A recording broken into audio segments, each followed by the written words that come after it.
Assalamualaikum warahmatullahi wabarakatuh. Salam sejahtera untuk kita semua. Kami mahasiswi-mahasiswi program Pasca Sarjana Universitas Sumatera Utara, Fakultas Ekonomi dan Bisnis jurusan Ilmu Manajemen. Pertama-tama perkenalkan dosen yang kami cintai dan yang kami banggakan, Dr. Elizabeth Siahaan SE MSc. Lalu kami, Mahyunisa Yunus, Irda Yanti, dan Afriani Sarah.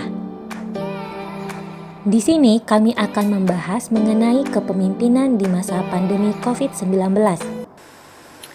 Kepemimpinan adalah kemampuan untuk mempengaruhi suatu kelompok menuju pencapaian sebuah visi atau tujuan yang telah ditetapkan.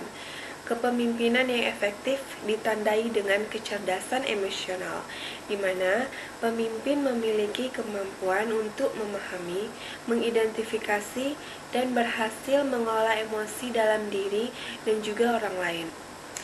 Saya ingin bertanya, kapan seorang pemimpin harus tampil di depan? Apakah saat segala sesuatu dalam keadaan stabil atau justru pada situasi yang saat sedang krisis? Maka banyak orang yang setuju pemimpin akan tampil saat situasi sedang krisis. Pemimpin tampil untuk menjadi teladan dan mengambil alih ketika banyak perencanaan dalam aspek manajemen tidak berjalan sebagaimana semestinya. Saat banyak rencana yang gagal, maka saat itu pemimpin harus mengambil alih dan mendobrak segala kesulitan yang dihadapi oleh anggota tim. Seperti saat ini, dunia sedang digemparkan dengan merebaknya virus corona yang telah menjadi pandemi global.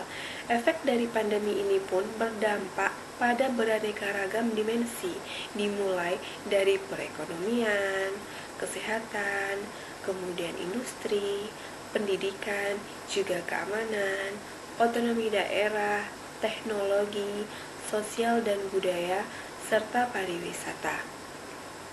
Tidak dipungkiri lagi bahwa virus corona mengguncang peradaban manusia di dunia pada saat ini. Dengan kata lain, dunia dituntut untuk melakukan perubahan. Tidak hanya perubahan, dunia juga dituntut untuk beradaptasi dengan perubahan. Nah, di situasi saat ini, kita dapat melihat manakah pemimpin yang dapat beradaptasi dan visioner dengan perubahan, dan mana pula pemimpin yang kesulitan dalam menghadapi perubahan.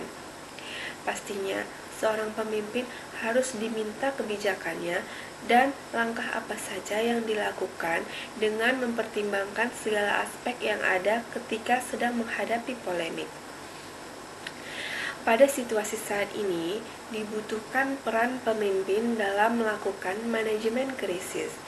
Manajemen krisis bagi seorang pemimpin ibarat sebuah seni dalam mengubah kurva yang menurun menjadi kembali menanjak. Bayazid menjelaskan bahwa terdapat 3 proses manajemen yang umumnya digunakan dalam mengatasi krisis pada sebuah organisasi, yaitu yang pertama adalah manajemen pra-krisis, yang kedua manajemen krisis, dan yang ketiga adalah manajemen pasca krisis. Di mana dalam masa pra-krisis, manajemen juga perlu mengubah kondisi krisis yang berpotensi datang menjadi sebuah kesiapan dalam mencari peluang. Selanjutnya, dalam masa krisis, manajemen perlu melakukan tindakan pencegahan untuk menghindari krisis yang lebih besar lagi. Selanjutnya, ketika masa krisis berakhir, masa pasca krisis pun dimulai. Pada saat ini, pemimpin akan menemukan solusi yang tepat yang disesuaikan dengan perubahan. Solusi yang membawa dimensi baru pada aktivitas dan strategi mereka. Selanjutnya, akan menjelaskan langkah-langkah yang harus dilakukan seorang pemimpin di saat terjadi krisis. Akan dijelaskan oleh Irda Yanti.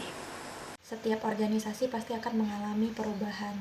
Nah, dalam perubahan ini menuntut setiap organisasi itu untuk terus berkembang dan menuntut para anggotanya untuk memperbaiki cara berpikirnya agar lebih kreatif.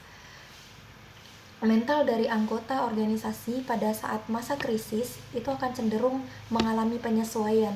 Mungkin ada beberapa anggota yang akan menjadi pesimis saat menghadapi krisis dalam perubahan dari suatu organisasi tersebut. Nah, keadaan demikian itu dapat dimaklumi karena krisis itu pasti memberikan efek kejut bagi setiap orang seperti itu. Nah, ketidakpastian, frustasi, dan hal negatif lainnya itu secara umum akan mewarnai lingkungan organisasi ketika mengalami perubahan, termasuk pada saat menghadapi krisis dari keadaan yang mungkin terjadi banyak gejolak dalam perubahan tersebut.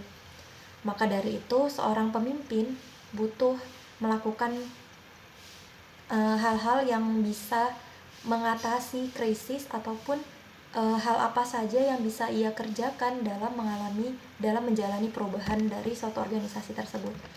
Di sini ada beberapa langkahnya. Yang pertama, seorang pemimpin butuh mengambil komunikasi. Nah, dibangun komunikasi yang penuh empati dan motivasi kepada setiap anggotanya tanpa ada satupun yang terlewati.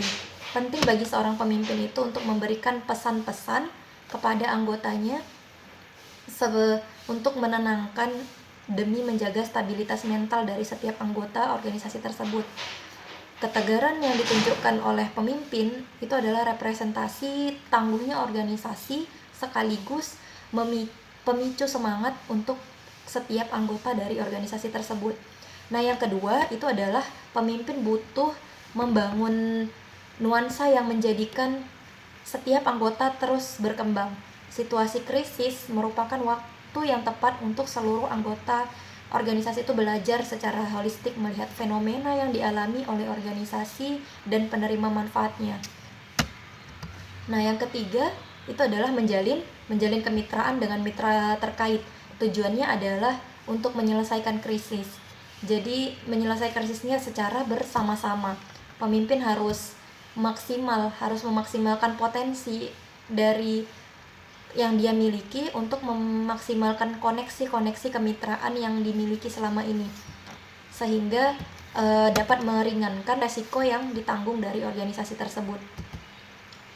Nah, dengan demikian pemimpin pada akhirnya akan dapat memetakan mitra-mitra yang bersedia untuk bersinergi dalam waktu jangka yang panjang. Karena ketika masa krisis, ketika ada masa-masa yang memang itu sangat sulit, mitra-mitra yang masih tetap bergabung itu artinya setelah teruji loyalitasnya terhadap organisasi sehingga dapat menguntungkan nantinya di masa waktu yang panjang. Langkah keempat, pemimpin butuh merencanakan strategi untuk menghadapi situasi selama krisis. Menjadi hal yang mutlak jika organisasi mengalami kerugian selama krisis, maka sikap untuk meminimalisir risiko adalah sikap yang cermat. Setiap kerugian yang dialami organisasi harus dihitung dengan teliti. Sangat penting untuk organisasi memikirkan batas kerugian yang dapat organisasi tersebut terima. Pemimpin juga butuh merencanakan strategi dalam menyambut pasca krisis nantinya dengan penuh semangat dan kekuatan yang lebih lagi. Bagaimanapun, optimisme harus disambut dengan perencanaan yang matang agar kondisi pasca krisis menjadi momen bagi organisasi untuk lebih berkontribusi lebih maksimal selesai dari masa krisisnya. Maka di sini diperlukan pemimpin yang bisa mampu merencanakan strategi yang terbaik untuk menyelesaikan permasalahan dan adapun perencanaan dalam pasca krisis nantinya. Dengan segala keterbatasan yang ada di masa pandemi COVID-19 seperti sekarang ini, kita dituntut untuk bisa beradaptasi dengan perubahan. Demikian pula dengan perusahaan harus bisa fleksibel menghadapi perubahan, baik itu perubahan lingkungan bisnis maupun perubahan teknologi. Pada masa ini, Indonesia sedang memasuki masa new normal, di mana segala kegiatan sudah kembali normal, tetapi kita harus menerapkan protokol kesehatan yang telah ditetapkan oleh WHO. Bagaimana sih cara pemimpin untuk bisa menerapkan new normal di perusahaannya? Ya, pemimpin harus bisa menggunakan teknologi, memanfaatkan teknologi. Di sini, pemimpin harus bisa melihat potensi dari pengembangan teknologi. Penggunaan teknologi dapat meningkatkan kolaborasi, komunikasi, inovasi, dan kinerja karyawan baik itu individu maupun secara kelompok. Di masa pandemi COVID-19, pemimpin harus mampu mengubah gaya kepemimpinannya. Kini pemimpin harus bisa mengubah gaya kepemimpinannya dari kontrol dan perintah menjadi inklusif dan partisipatif.